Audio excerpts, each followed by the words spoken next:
Jelang perayaan Imlek 2025, Kelenteng Dewi Kwan Im, Palembang, mulai melakukan pembersihan 100 rupang atau patung sebagai simbol penghormatan untuk para dewa dan leluhur yang juga bermakna pembersihan jiwa raga menjelang tahun baru.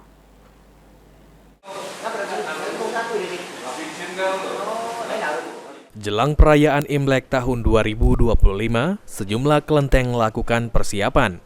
Salah satunya Kelenteng Dewi Kwan Im yang merupakan kelenteng tertua di Palembang. Berbagai persiapan dilakukan, salah satunya tradisi membersihkan lebih kurang 100 rupang atau patung dewa-dewi. Pengurus Kelenteng Dewi Kwan Im, Ji Harun mengatakan, tradisi bersih-bersih yang hanya dilakukan 1 tahun sekali jelang perayaan Imlek di kelenteng ini adalah membersihkan rupang atau patung-patung dewa-dewi.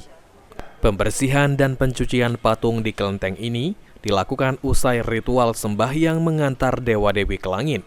Selain rupang, pembersihan juga dilakukan pada altar dan wadah dupa.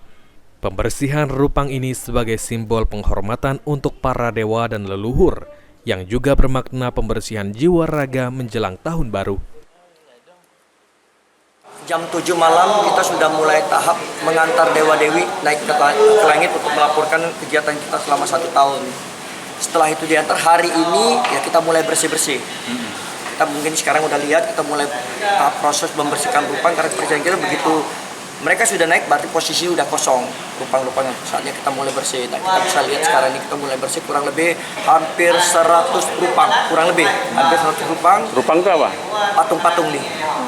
Jadi kita udah mulai bersihkan dan rupang ini semua kita turunkan, kita bersihkan, kemudian kita ganti baju yang bersih. Jadi sama seperti manusia lah. Menjelang tahun baru kita mau suasana semua bersih, hati bersih, penampilan bersih, buang yang buruk-buruk.